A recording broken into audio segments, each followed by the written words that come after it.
오늘부터 여러분과 함께 창세기 1장 강해를 하겠는데, 전 창세기 공부를 하는 데 있어서 우리가 성경을 많이 아느냐, 쉽게 아느냐, 이것을 위해서 한 것이 아니라 하나님의 뜻, 하나님의 그 목적, 또한 영적 원리를 내가 바로 정립함으로 인해서 바른 신앙생활을 물론이요, 하나님과의 바른 영적 교제를 이룸으로 인해서 하나님께서 우리를 창조하신 그 목적을 우리 각 사람 심령에 이루시는 그런 하나님의 뜻을 깨닫기 위해서 성경 공부, 즉 창세기를 하는 것이다 라는 것을 염두에 두시고,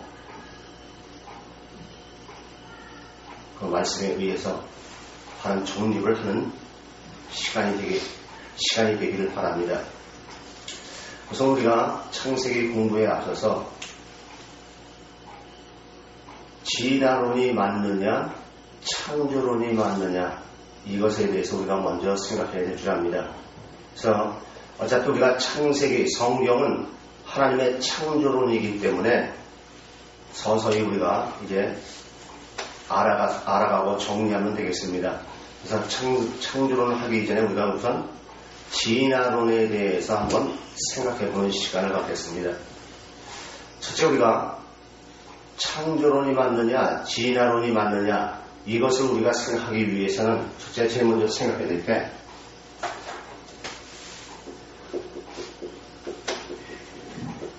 생성과 존재에 대해서 아마 우리가 생각해야 될 줄 압니다.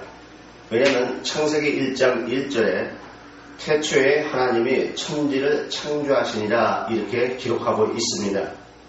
그래서 창세기 1장 1절, 이것은 여러분이 지금 배우려고 하는 이것은 창조론이 아니라 지금 진화론으로서 과연 진화론이 맞느냐, 그것에 대해서 우리가 먼저 생각해 봐야지, 그저 진화론은 생각하지 않고 무조건 창조론이 옳다 이러면 안 돼요. 그래서 우리가 우선 먼저 생성과 존재에 관한 주장에 대해서 우리가 한번 생각해 보겠습니다. 그러면 창조론이 뭐고 진화론이 뭐냐 이거예요.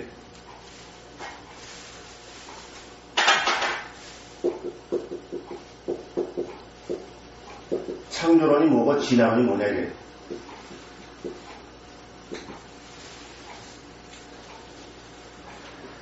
창조론은 온 우주 만물은 하나님이 창조하셨다는 주장입니다. 온 우주 만물은 하나님이 창조하셨다는. 반면에 진화론은 우연히 생겼다는 논리입니다.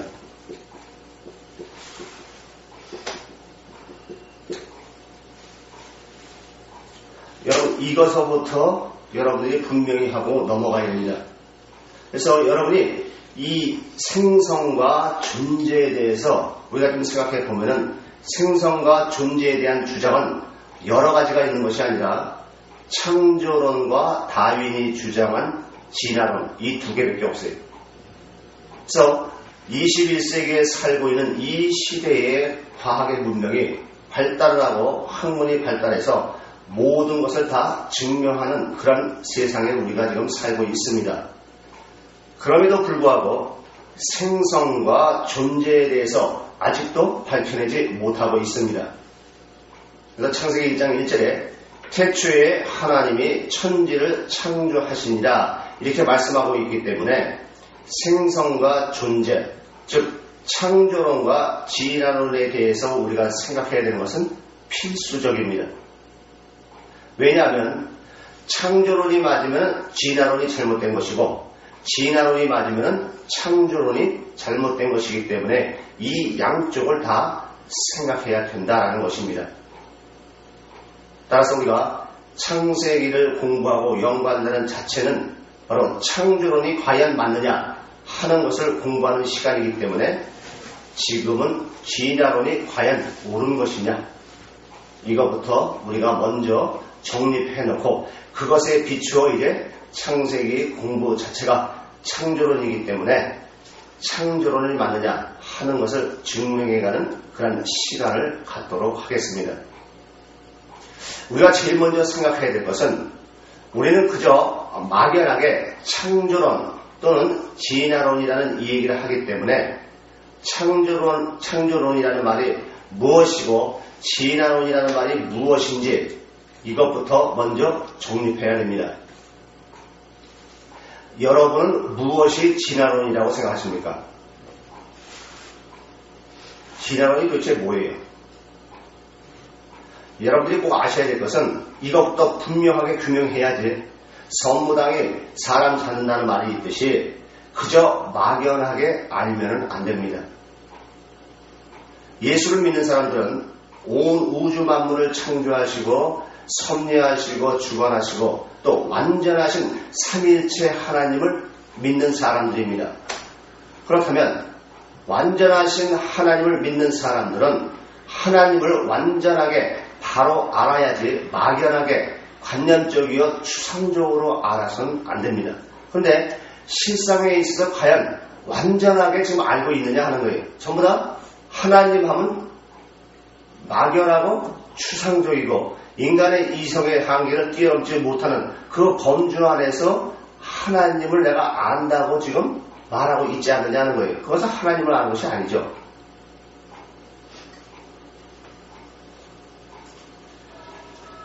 그러므로 우리가 진화론이 무엇이고 창조론이라는 말이 무엇인지 이것부터 먼저 분명해야 된다. 이것이 분명하지 않으면 창조론이라는 말은 하얗다는 말인데 노랗다고 생각하고 그것만 주장하고 우기면 그것은 본래의 얘기와는 전혀 상관없는 얘기가 되고 맙니다. 자, 그러면 두 번째 우리가 생각해야 될 것은 이제 창조론에 대해서 생각해 보겠습니다.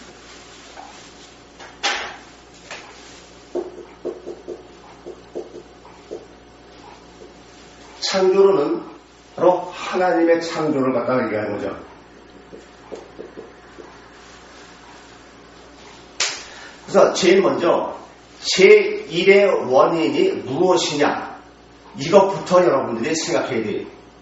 그냥 하나님이 창조하셨다 이러면 안 돼요. 그건 너무 막연한 거예요. 제1의 원인이 과연 누구냐? 다시 말해서 나라는 존재가 어떻게 있을 수 있느냐 이렇게 말씀을 드릴 수 있어요. 그래서 아버지가 있고 할아버지가 있으면 그 위로 더 이상 올라갈 수 없을 때까지 계속해서 올라가야 돼. 이게 제1의 원인이에요. 그래서 내가 있는 원인은 아버지와 어머니가 있기 때문에 바로 내가 있는 것입니다. 그래서 내 아버지와 내 어머니가 내 원인이 되고 그렇게 거슬러 올라가다 보면은 진화론이 됐든 창조론이 됐든 더 이상 올라갈 수 없는 그런 마지막 선이 있습니다. 그래서 그 마지막 선이 무엇이냐 그것을 알아내야 어떻게 해서 생성이 됐는지를 알아낼 수가 있습니다. 그래서 더 이상 따질 수 없는 최초의 원인 그것을 제1의 원인이다 라고 말하는 것입니다. 물론 창조론에서 제1의 원인을 하나님으로 하나님 그 이상을 따질 수가 없습니다. 그래서 누가복음 3장 23절로 38절을 한번 보겠습니다. 누가복음 3장 23절로 38절을 보시면은 이렇게 기록하고 있습니다. 예수께서 가르치심을 시작할 때에 30세쯤 되십니다.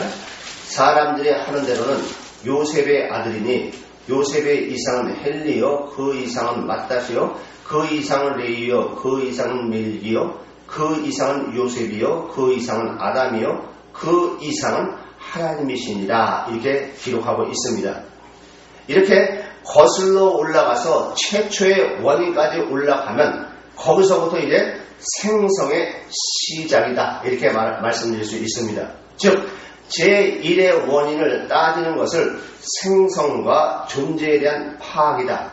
따라서 창조론이란 제1의 원인은 하나님이다 라는 것입니다.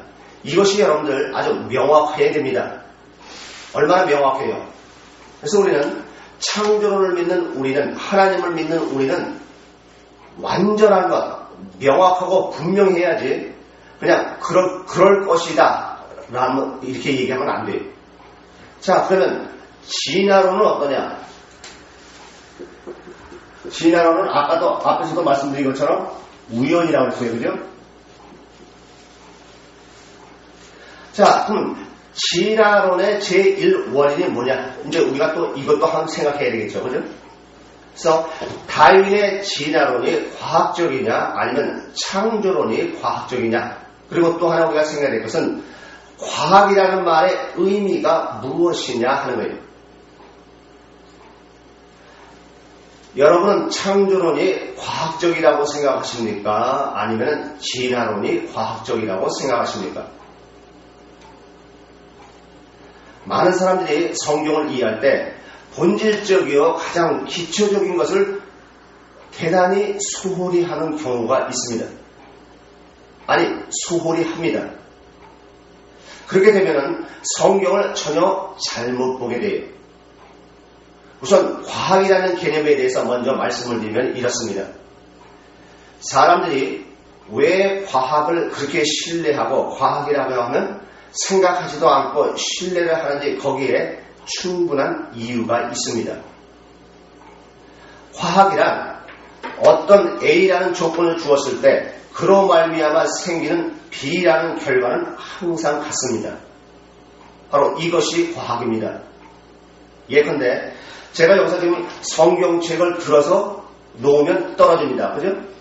이거를 수없이 해도 결과는 마찬가지예요. 똑같은 원인만 주면은 항상 같은 결과가 나오는 것을 우리는 과학이다 이렇게 말합니다. 자, 그러면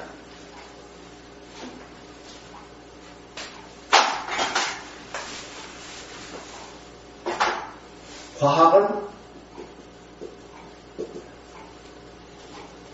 같은 원인을 제공했을 때의 결과가 같다. 자, 그러면 과학의 반대가 뭐예요? 과학의 반대는 신비라고 말할 수 있죠. 그죠? 신비는 뭐예요? 신비란 바로 과학의 반대가 되는 게 신비입니다.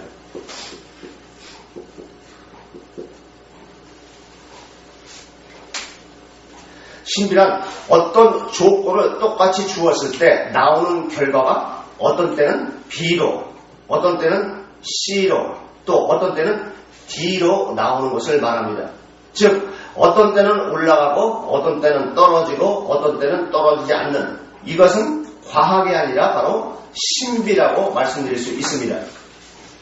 그래서 어떤 것을 우리가 과학적으로 증명을 했을 때 늘 같은 결론이 나왔었는데 어떤 예외가 나왔다고 한다면 그 예외로 나온 것은 과학적인 것에서 제외시켜버려야 돼요. 그러므로 과학이란 말은 분명한 원인이 있어야 하면 필수적이요, 원인이 없는 결과가 있다고 한다면 그것은 과학이 아니라 신비다. 예컨대 어떤 사람이 암에 걸려서 수술을 했다든지 또는 약을 먹어서 암이 낫다면 그것은 신비라고 말하지 과학이라고 말하지 않습니다. 신비라고 말하지 않고 과학이라고 말합니다. 반면에 어떤 사람은 약을 먹지도 않고 수술도 하지도 않고 기도하다가 그 암이 나았다면, 자, 과학입니까? 신비입니까? 네? 과학이에요? 신비예요? 신비요. 근데 신비가 아니에요. 왜 신비가 아니냐? 원인을 모르는 사람은 그건 신비예요. 그러나 원인이 분명히 아는 사람은 그건 신비가 아니고 당연한 것입니다. 그래서 제가 설교할 때 있죠. 오병이어를 보고 그러고 기적이다. 나사로를 갖다 살리는 것을 갖다가 기적으로 보는 사람은 그 사람은 하나님을 믿는 사람이 아니다. 왜? 원인을 갖다 보지 못하기 때문에. 온 우주 만물을 창조하신 하나님을 그 속에서 볼 수 있는 사람은 그게 신비예요, 과학이에요? 당연한 거예요. 이와 같이 그 원인이 전지전능하신 하나님이 역사하셨다는 그 원인을 알고 있는 사람에게는 그건 절대로 신비가 아닙니다. 이것은 바로 우리가 이해하고 정립하는 것은 그렇게 간단한 문제가 아니에요.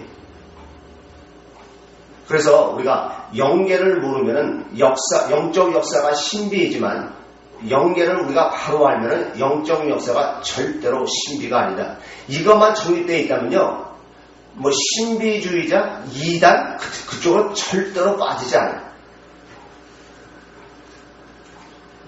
여러분 한번 생각해보세요. 예컨대 지금으로부터 약 500년 전에 사람이 쇠로 만든 배를 타고 하늘을 날아간다는 얘기를 하면은 그 사람이 어떻게 해야겠어요? 미친 사람 취급하지 온전한 사람으로 취급하지 않아요. 그러나 지금 21세기에 사는 지금은 쇠로 만들어서 하늘을 날아가는 게 뭐예요? 비행기죠. 그러므로 제일 먼저 원인을 모르면 우리가 신비라고 생각할 수 있다. 그리고 원인이 없으면 그것은 사실상 신비다. 이것을 늘 잊지 마세요. 그래서 여러분 성경 66권에서 하나님의 역사하시고 예수님이 기적과 표적을 행하시는데 그것을 보고 이야 감탄사가 나오는 사람, 그 사람은 아니에요. 당연하다. 그렇게 믿는 사람이 진짜 성경을 하나님의 말씀으로 믿는 사람이에요. 자, 그러면 우리가 그 다음에 생각해야 될 게 지구의 생성에 대해서 우리가 한번 생각해 봅시다. 지금 우리가 생성과 존재하는데 지구의 생성에 대해서 한번 생각해 보세요.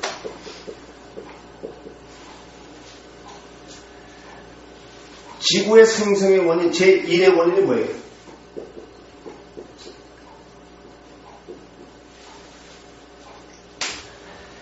창조론의 제1의 원인은 누구냐면 하나님이에요. 그죠?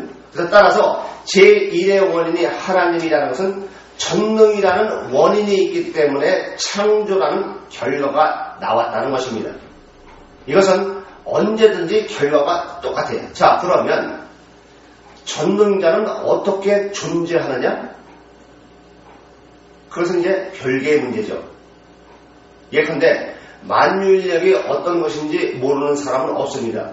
자, 그러면 여러분은 만유인력에 대해서 알고 얘기하고 있느냐는 거예요. 여러분 만유인력에 대해서 알고 얘기해요. 모든 사람이 만유인력이라는 조건하에서 떨어진다는 그 결과가 항상 같기 때문에 만유인력이라는 것은 다 알고 있습니다. 자, 그러면 만유인력 그 자체를 지금의 과학이 완전히 규명했느냐 하는 거예요. 만유인력에 대해서 지금의 과학이 아직도 완전하게 규명하고 있지 못하지만 만유인력이라는 그 현상, 그 자체에 대한 그 힘에 대한 원인은 분명히 알고 있어요. 그죠? 자, 그러면 만유인력이 어떻게 생겨났느냐 하는 거예요. 그래서 이것에 대해서 좀 더 여러 가지 학설이 있고 그 원인이 다 규명된 것은 아니지만 원인이 분명하면 같은 결과가 나오기 때문에 그것은 과학이다. 자, 그러면 진화론이란 뭐냐? 창조론이 됐던 진화론이 됐던 그 처음의 출발은 무엇으로부터 시작하느냐? 이 문제죠. 다시 말해서 어느 상태에서부터 시작했느냐 하는 거예요. 그것은 완전히 없는 데에서부터 시작을 해야 됩니다. 다시 말하면 최초의 출발은 완전 아무것도 없는 물질계에서부터 출발해야 한다는 것입니다. 그러죠? 그래서 여러분은 이것부터 확실하게 규명해야 돼요. 심지어는 공간까지도 없는 데서부터 시작해야 됩니다. 여러분들이 기존에서 신앙생활 했을 때에 우리가 공간 안에 존재한다는 이 말을 한번 드러나 보셨어요? 또 시간 속에 내가 존재한다 이 말을 한번 들어보셨어요? 시간이 있음으로 인해서 내가 존재한다는 말을 한번 들어보셨어요? 그럼 막연한 신앙생활, 그게 어떻게 전지전능하신 하나님을 믿는 사람이에요? 그렇기 때문에 창조론이 됐던 진화론이 됐던 그 처음의 출발은 완전 무에서 시작을 해야 됩니다. 자, 그러면 진화론이라는 것은 무엇이냐? 진화론은 우연이라는 사실을 알아야 돼요. 다시 말하면 창조론에서는 제1원인이 하나님인데 반해 진화론에서는 제1원인이 없고 우연이 생겼다는 것입니다. 우선 여러분들이 이 점부터 분명히 해야 돼요. 자, 그렇다면 이렇게 우연이 생겨났다는 것이 과연 과학적인 사고방식이냐 하는 거예요. 우연이 생겼다는 것은 원인은 없는데 결과가 있다는 얘기죠. 그죠? 그 원인이 없는 결과가 어디 있습니까? 도대체. 그렇기 때문에 이것은 과학이 아닙니다. 그러므로 진화론은 전혀 비과학적이라는 사실을 알아야 돼요. 즉 이런 것과 마찬가지예요. 아무것도 없는 이 우주 공간이라고 하는데 늘 내가 뻔히 들여다보고 있는데 어느 날 갑자기 태양과 지구와 또 모든 별들이 우연히 생겨났다는 거예요. 과연 그런 일이 있을 수 있어요? 여러분, 이런 거나 마찬가지예요. 여러분이 안방에서 앉아갖고 방바닥 한참 쳐다보세요. 아니요, 매일같이. 그랬더니 우연히 거기서 텔레비가 하나 생긴 거예요. 그런 거랑 똑같다 이거예요. 이게 바로 진화론이 얘기하는 주장입니다. 자, 그러면 우리가 이 진화론에서 이 우연이 생겼다는 게 과연 과학적으로 맞느냐? 그래서 이것에 대해서 연력학 제1의 법칙으로서 우리가 한번 생각해 보겠습니다. 지구의 생성이 과연 우연이냐? 그래서 과학적인 연력학 제1의 법칙으로 우리가 한번 생각해 보겠습니다.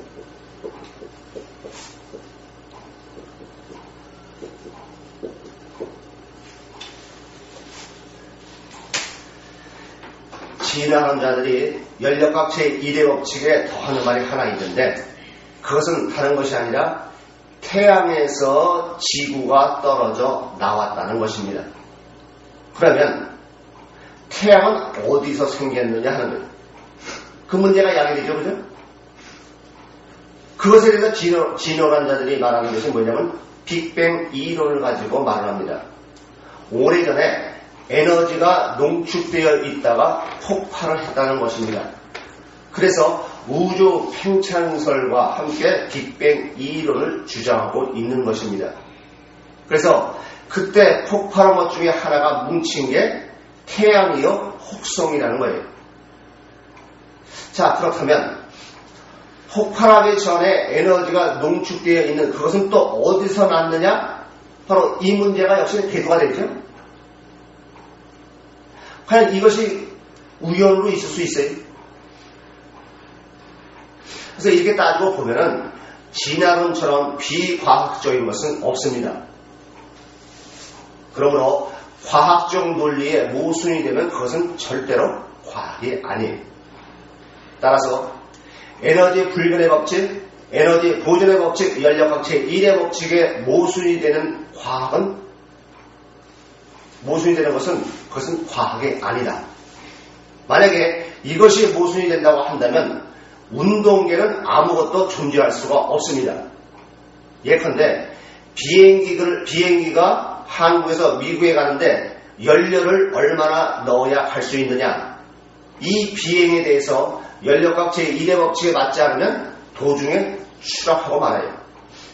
그런데 연력학 제1의 법칙에 맞기 때문에 비행기의 칼로리를 계산해서 얼마만한 힘을 내면 갈 수 있고 또 그 힘을 내려면 그만한 연료가 필요하기 때문에 그러한 힘을 낼 수 있는 연료를 싣기 위해서 그만한 연료통을 만들고 거기다 기름을 넣고 그 힘으로 미국까지 가는 거예요. 다시 말해서 에너지 불변의 법칙 또는 에너지 보존의 법칙은 우리가 익히 잘 알고 있듯이 불변의 과학의 법칙입니다. 따라서 연력학 제1의 법칙이 모순되는 과학은 없다. 그래서 이렇게 놓고 보면은 물질계가 생성되기 이전에는 에너지가 제로였었어요. 근데 진화론에 의하면 영원히 에너지가 있어야 돼요? 없어야 돼요? 없어야 됩니다. 뿐만 아니라 태화에 대한 연력학 제2의 법칙에도 모순이 됩니다. 즉 외부에서 압력을 가하지 않으면 태화한다는 법칙에 입각해봐도 진화보다는 오히려 태화가 더 가능하다는 것입니다. 그래서 진화론자들이 주장하는 바 오래전에 뭉쳐 있었던 에너지는 창조주가 창조하지 아니하면 생길 수 없기 때문에 진화론은 전혀 과학적 사고로 기초로 한 이론이 아닙니다. 그래서 다시 한번 말씀드리면 진화론자들이 주장하는 바 아주 오래전에 뭉쳐 있었던 에너지는 창조주 하나님 그분이 아니면 생길 수 없기 때문에 진화론은 전혀 과학적 사고를 기초로 한 이론이 아니다라는 것입니다. 아니 원인이 없는데 결과가 있다는 것은 우리가 과학, 연력학 법칙에서도 분명히 어긋납니다. 자 그러면 그 다음에 우리가 생각해야 될 게 뭐냐면 빅뱅 이론이죠.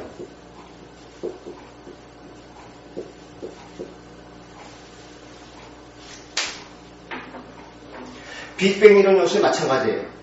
그 어마어마한 에너지가 지금 태양으로 존재하고 있든지 그 에너지가 이 땅에 와서 역사에서 쌀을 만들고 그 쌀을 우리가 먹고 에너지를 내든지 이건 역시 제 연력학 제1의 법칙과 같은 거예요.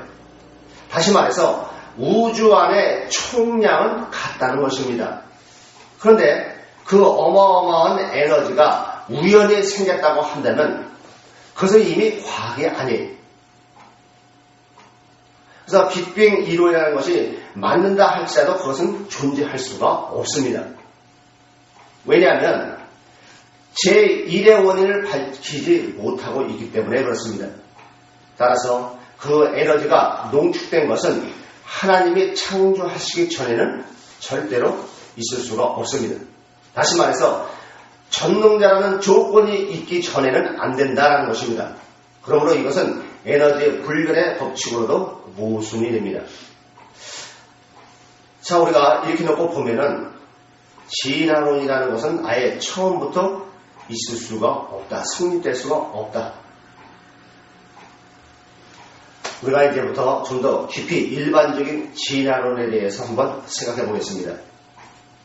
지금으로부터 약 40억 년 전에 지구가 태양에서부터 떨어져 나왔고 그때 지구의 표면의 온도가 약 6천만 도였었는데 지금으로부터 약 10억 년 전 지구상에 생명체가 생길 수 있는 조건이 되어서 우연히 단세포 생명체가 하나 생겼다고 주장을 합니다. 자, 그럼 우리가 생각해야 될 것은 생명체와 진화에 대해서 한번 생각해 봐야 되겠습니다.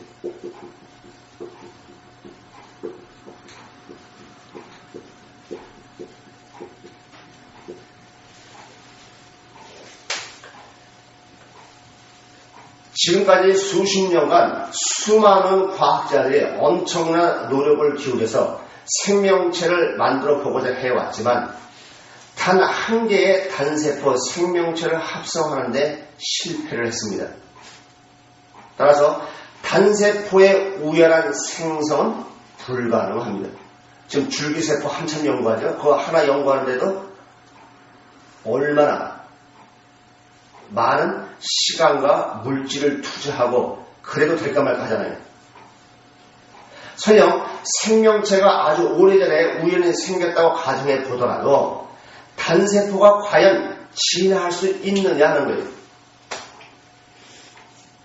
세포는 갈라져서 동일한 두 개의 세포로 증식할 망정 한 개의 세포가 다른 세포로 변형한다든지 두 개의 동일한 세포가 합해져서 다른 세포로 바뀌면서 진화한다? 그런 일은 없습니다. 그래서 지구상의 생명체를 보면 진화를 인정할 만한 생명체가 하나도 없습니다. 사실 그때의 진화를 했다고 한다면 지금도 진화가 일어나야 돼요. 그죠? 뭐 그때는 진화가 있고 지금은 진화가 없어요. 말이 안 되죠. 우리가 화석을 연구해봐도 멸종하여 지구상에 아예 존재하지 않으면 몰라도 아주 오래전에 존재했던 생물체는 현재에도 존재하고 현재 존재하지 않는 것은 그 옛날에도 존재하지 않았던 것을 우리가 잘 알 수 있습니다. 그러므로 단세포의 진화는 있다 없다? 없다. 고등동물의 진화에 대한 진화론자들의 주장을 살펴보면 진화론자들은 물고기가 조류로 진화되고 조류가 포유류로 진화되었다고 합니다. 물고기의 비늘이 새의 깃털로, 꼬리가 깃털로, 아가미가 허파로, 배 지느러미가 뒷다리로, 또 가슴 지느러미가 날개로 진화했다고 합니다. 만일 이런 주장이 맞다고 한다면 지금도 조류의 깃털과 물고기의 비늘의 중간 형태가 있어야 되고 다른 부분의 진화의 과정을 볼 수 있는 중간체가 존재해야 됩니까? 존재하지 않아야 됩니까? 존재해야 돼요. 근데 지금 존재합니까? 안 합니까? 없습니다. 그러나 이런 생명체는 과거에도 현재에도 존재하지 않는 것을 우리는 너무나 잘 알고 있는 사실입니다. 진화론자들은 삶의 편의에 따라서 진화가 일어난다고 또한 주장을 합니다. 그래서 사람도 중간체로 말레이 원인, 북경 원인, 그다음에 네안데탈인 등이 있다고 말을 하지만 원숭이와 유인원과의 사이에 중간체가 없고 유인원과 사람 사이에 중간체가 있습니까? 없습니까? 없습니다. 이와 같이 모든 동물의 생김새를 볼 때에 생김새와 지체의 수요, 그 다음에 위치 등이 예나 지금이나 한결같은 같은 것으로 봐서 창조주는 오직 한 분이요 창조의 설계에 일관성이 있고 질서가 있다는 것을 우리가 알 수가 있습니다. 자, 그러면 생명체와 진화에 대해서 알아봤는데 지금 우리가 한번 돌연변이에 대해서 한번 생각해 보겠습니다.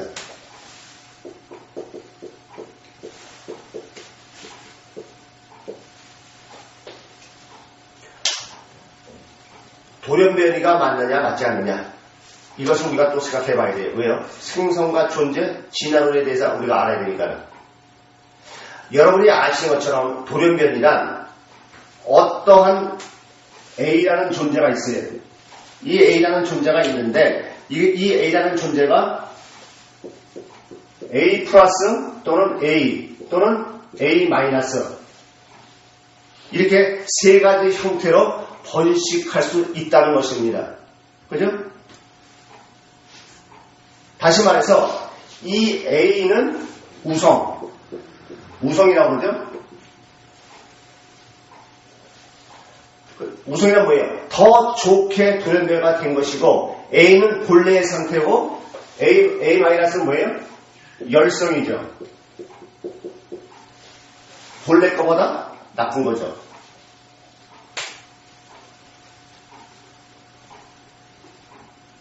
그래서 이 지구상에 수백만 종의 동물들을 연구해 보면은 모든 동물에게 있어서 사실상 돌연변이가 있다 없다 있습니다. 이때에 A가 A로 된 것은 돌연변이가 아닙니다. 예컨대 부모가 생명인데 아이들이 생명으로 태어났다면 이것은 돌연변이가 아닙니다.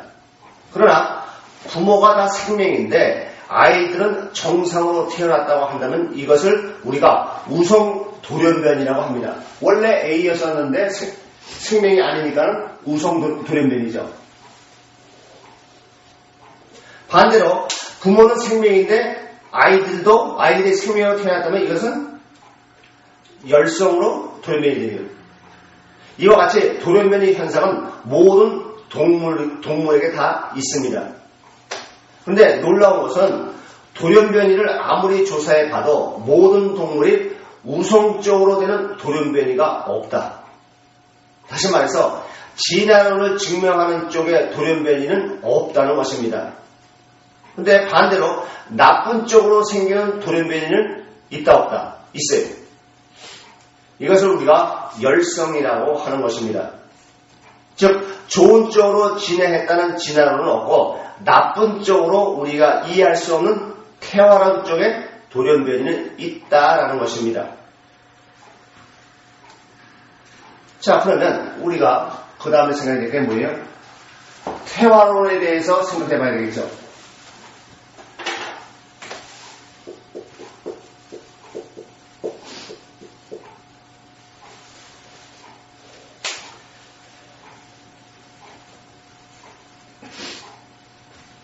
돌연변이는 어떤 현상이 있느냐? 남자와 여자의 갈빗대수가 같습니까? 틀립니까?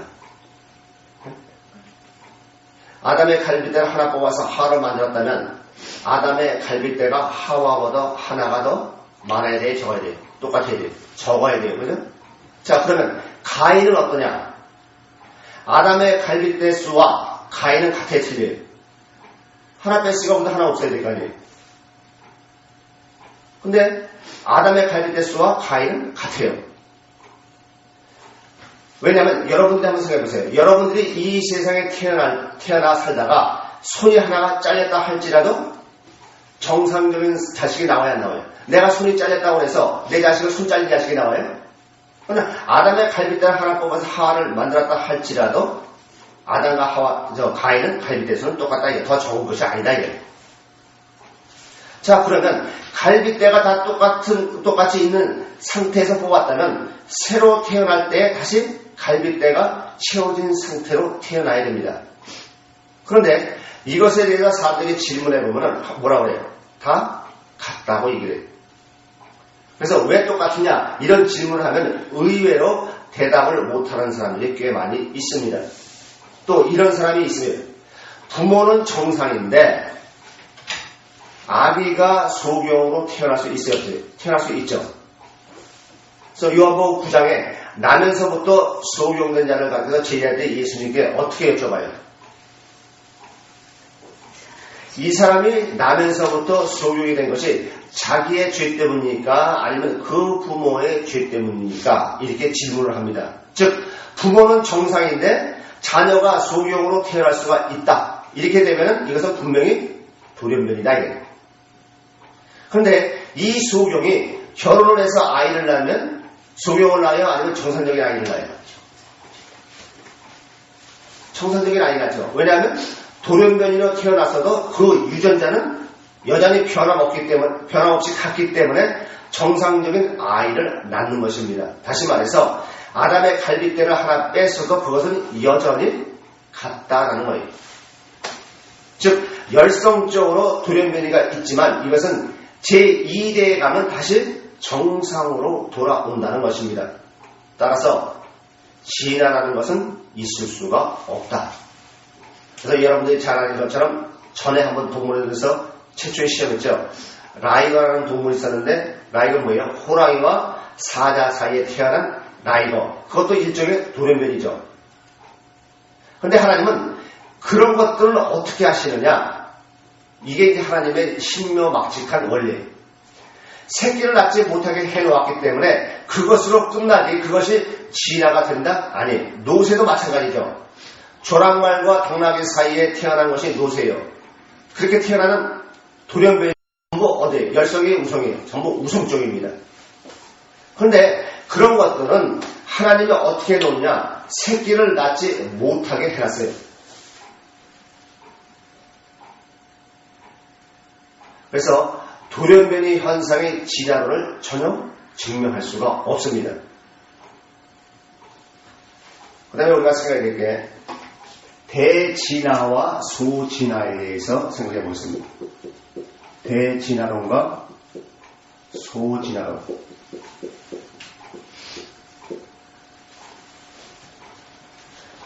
지금 창세기 공부하는데 왜 무슨 진화론에 대해서 이렇게 하느냐라는 생각하고 있겠지만은 창세기를 하기 전에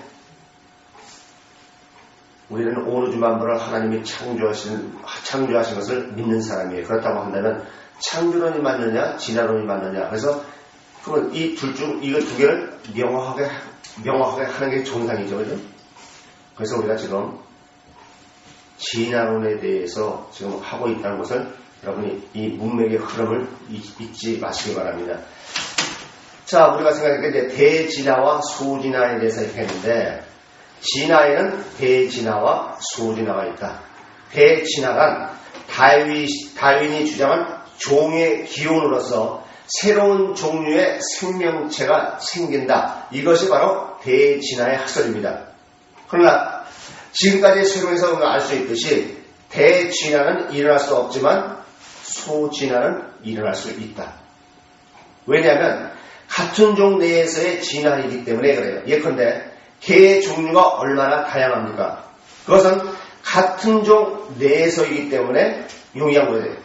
그래서 같은 종 내에서의 진화는 있는 것이다. 그것을 우리가 소진화다라고 말하는 것입니다. 그리고 이러한 질문이나 의문을 가지는 사람도 있을 줄 압니다.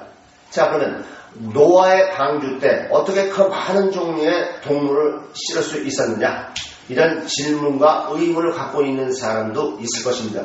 이것도 마찬가지로 종류별로 한 쌍씩 싣고 나중에 그 종류별로 자꾸 변해가면서 여러 가지 종류가 생긴 게 된 것이다. 왜냐하면 같은 종 내에서는 소진화는 성경적이기 때문에 그렇습니다. 자, 그러면 우리가 이제 이 다윈에 대해서, 다윈의 진화론에 대해서 우리가 생각해봤는데, 지금은 이제 맨델의 유전 법칙은 진화론적 원리가 아니고 성경적 원리다. 이것에 대해서 우리가 한번 생각해보자. 보세요. 다윈이 주장한 진화론 했다면은 맨델의 유전의 법칙에 대해서 우리가 생각해봐야죠. 그죠?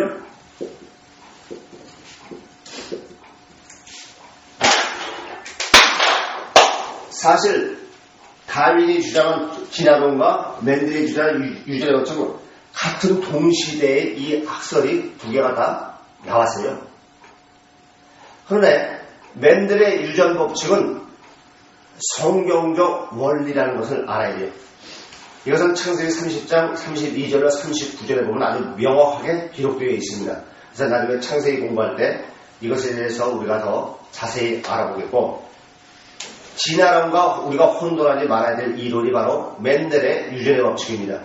다윈의 진화론과 맨델의 유전 법칙은 거의 같은 시기에 주장되고 발견되었는데, 사람들이 진화론에 흥분을 해서 그만 유전의 법칙을 진화론의 일부로 착각을 했다고 해요. 그래서 맨델의 유전의 법칙은 성경적이다. 그래서 사람은 아담의 죄성을 타고 태어난다. 소위 원죄라고 부르는 것이 바로 이거지. 문제는 2000년 교회사가 이것을 몰랐기 때문에 선악과를 따먹은 그것 자체만 보고 원죄라는 말을 하는데, 이것은 전혀 잘못된 성경관에서 온 것입니다. 자, 한번 봅시다. 창세기 2장 10절로 14절을 보겠습니다. 창세기 2장 10절로 14절을 보겠습니다. 강이 에덴에서 발원하여 동산을 적시고 거기서부터 갈라져 네 근원이 되었으니 첫째의 이름은 비손이라 금이 있는 하윌라 온 땅에 들렸으며 그 땅의 금은 정금이요 그곳에는 베들리엄과 후마나도 있었으며 둘째 강의 이름은 기혼이라 구스 온 땅에 들렸고 셋째 강의 이름은 히데겔이라 아수르 동편으로 흐르며 넷째 강은 유브라 되더라. 이렇게 기록하고 있습니다. 이것에 대해서 창세기 3장 6절은 또 이렇게 다시 한번 말씀하고 있습니다. 여자가 그 나무를 본즉 먹음직하고 보암직하고 지혜롭게 할 만큼 탐스럽게 한 나무가 있는지라 여자가 그 실과를 따먹고 자기와 함께한 남편도 주매 그도 먹은지라. 이렇게 말하고 있습니다. 자, 지금 보세요. 아담의 속성이 그대로 사람에게 이어져 내려가는 거예요. 그래서 창세기 2장 10절로 14절의 말씀은 실질적인 강을 갖다 말하는 것이 아니라 하나님이 인간을 창조하셨을 때에 그 인간의 속성은 어떻다. 이렇게 강이 흘러가는 것처럼 얘기하고 있다.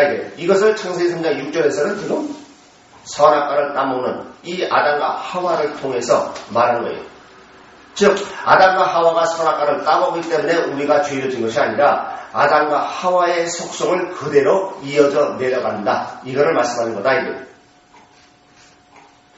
그래서 시편 17편 14절을 보시면은 여호와여 금생에서 저희 붕잇을 받은 세상 사람에게서 나를 주의 손으로 구하소서. 그는 주의 제물로 배를 채우심을 입고 자녀로 만족하고 그 남은 산업을 그 어린아이들에게 뭐한다? 유전하는 자이니라 했습니다. 이와 같이 맨델의 유전의 법칙이 성경적이라는 사실을 알아야 돼요. 또 마태복음 15장 2절과 3절을 보면은 당신의 제자들이 어찌하여 장로들의 유전을 범하나이까? 떡 먹을 때 손을 씻지 아니하나이다. 대답하여 가라사대 너희는 어찌하여 너희 유전으로 하나님의 계명을 범하느냐. 그죠? 너희의 유전인 건 뭐예요? 인간의 속성을 얘기하는 거죠. 이것은 모든 사람이 다 똑같은 속성을 가지고 있다. 이거죠. 그래서 마태복음 15장 6절에서는 그 부모를 공경할 것이 없다 하여 너희 유전으로 하나님의 말씀을 피하느냐. 너희 유전.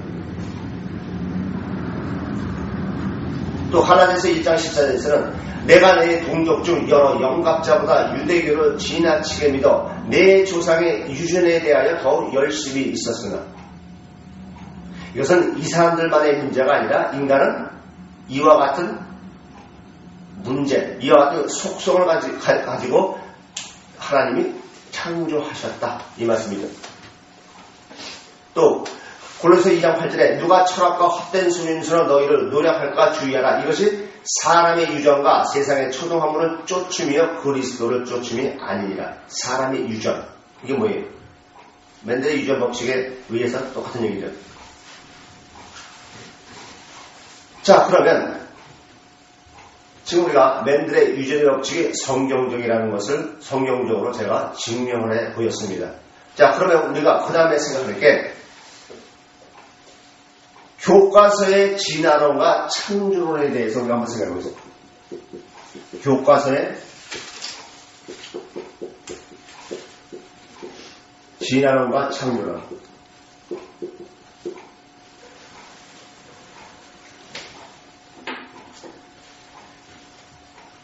지금 앞에서 여러분들하고 지금 상고했듯이 진화론은 비진리요 창조론이 진리다. 그런데 왜 학교에서 진화론을 가르치고 있느냐?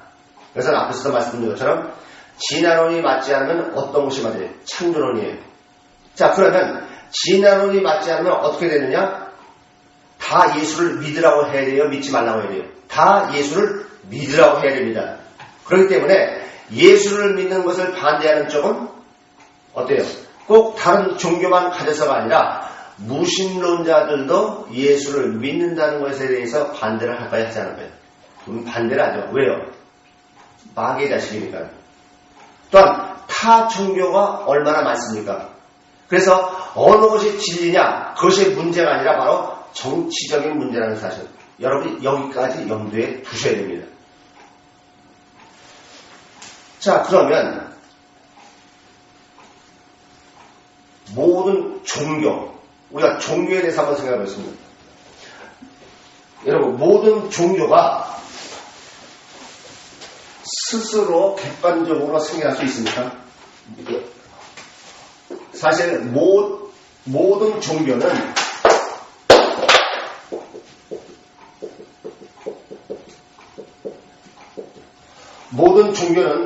창조론에 기초하고 있다는 사실 잊지 마세요.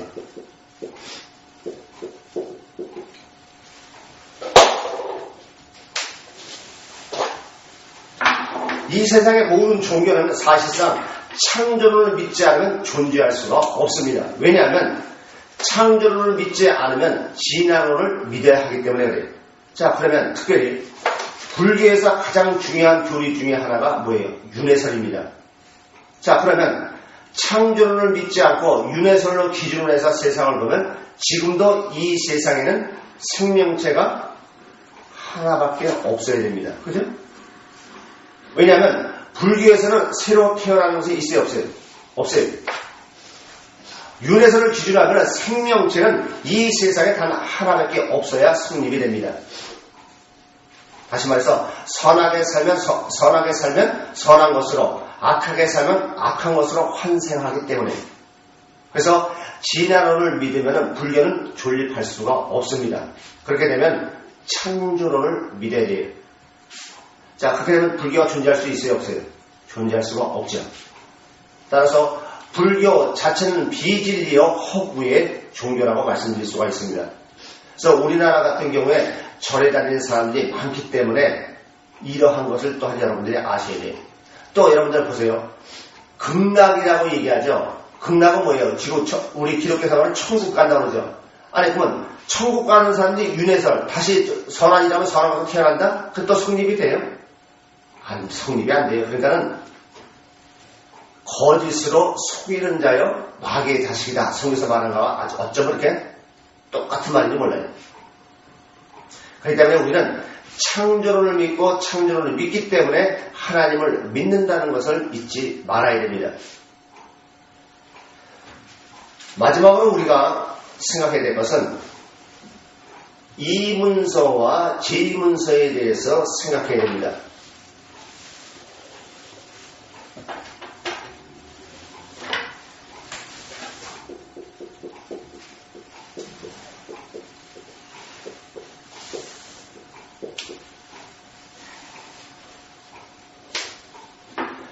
성경이 정말 하나님의 말씀이냐 하는 문제로 성경은 하나님이 모세에게 계시를 통해서 쓰신 것이 아니라 사람의 입이나 또는 짧은 단편의 글로 전해내려오던 설화를 사람들이 수집해서 책으로 만든 것이라고 주장하는 학자들의 학설이 바로 이문서 또는 제문서라는 학설입니다. 이것은 어느 신학교에 가나 다 배워요. 그래서 창세기 1장 1절로 2장 3절까지는 십계명에 하나님 여호와의 이름을 망령되이 일컫지 말라. 이렇게 한 이 계명을 영적으로 보지 못하고 인간의 이성으로만 봤기 때문에 하나님의 이름을 함부로 부르면 안 되는 것으로 알았습니다. 그래서 여호와의 거룩한 이름을 부를 수 없는 성관이 쓴 것이다. 그래서 여호와로 기록하지 못하고 하나님 엘로힘이라고밖에 기록할 수 없으므로 이것을 이문서 또는 엘로힘 문서라고 부릅니다. 그리고 창세기 2장 4절 이후는 제사장의 제사를 집행하기 위해서는 성소에 가서 하나님의 이름인 여호와를 부를 수밖에 없기 때문에 제사장이 기록한 것이라고 해서 이를 제문서 또는 여호와 문서라고 보는 학설입니다. 즉 하나님이 사람과 이루시는 관계를 엘로힘 단계에서 여호와 단계 그리고 우리 안에 내줘야 하시는 임마누엘 관계로 변천시키시면서 믿음의 단계를 말씀하시는 것인데 성경 전체의 흐름을 영적으로 파악하지 못하고 인본적인 시각에서 판단한 결과 이문서, 제문서라는 학설이 나오게 된 것입니다. 이것은 그저 단순하게 학설의 문제로 끝나는 것이 아니라 성경에서 말하는 하나님의 그 이름에 따른 속성에 따라 하나님이 변천해 가시는 영적 원리를 전혀 보지 못할 수 있는 결과를 초래한다는 사실을 잊지 말아야 돼요. 그래서 우리가 성경에 보면은 어떤 때는 하나님으로, 어떤 때는 여호와로, 어떤 때는 여호와 하나님, 어떤 때는 그냥 하나님. 이렇게 하나님의 호칭에 따라서 말씀하시고자 하는 그 주제가 전혀 틀립니다. 그래서 지난번에 우리가 한번 성경 공부했죠. 에녹과 노아에게는 하나님이라고 말씀하시고 아브라함에게는 느닷없이 여호와로 말씀해요. 그러면은 이게 제문서, 이문서로 정립되어 있는 그러한 신학의 시각을 가지고 성경을 바로 볼 수 있느냐는 거예요. 지금 거의 모든 대부분의 교회, 신학자, 목사들이 지금 이문서, 제문서를 알고 하나님의 이름에 따른 그 속성을 전혀 모르고 있다는 데 좀 심각한 문제가 있어요. 그러면 거기서 어떻게 바른 성경의 해석이 나오고 거기서 어떻게 하나님의 뜻, 로고스를 볼 수 있고 깨달을 수 있느냐 하는 거예요. 이와 같이 우리가 창조론을 하기 이전에 진화론 그리고 성경 말씀을 하나님의 말씀이라고 믿으면서도 이문서, 제문서를 주장하는 학설에 대해서 우리가 생각해 봤습니다. 이것은 여러분들이 얼마만큼 정립하느냐 한 번 듣고 끝나시는 것이 아니라 이것을 다시 한번 집에 가서 곰곰이 한번 생각해 보세요.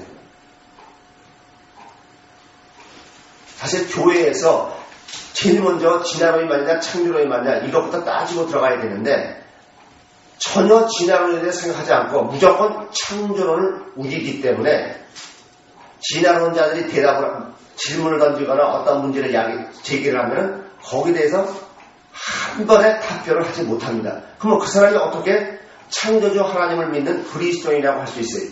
그러므로 우리는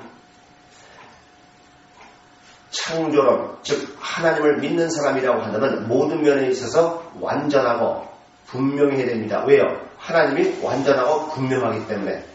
그래서 오늘은 진화론에 대해서 생각해 봤습니다. 다음 시간에 이제 본격적으로 창세기 1장을 시작하겠습니다.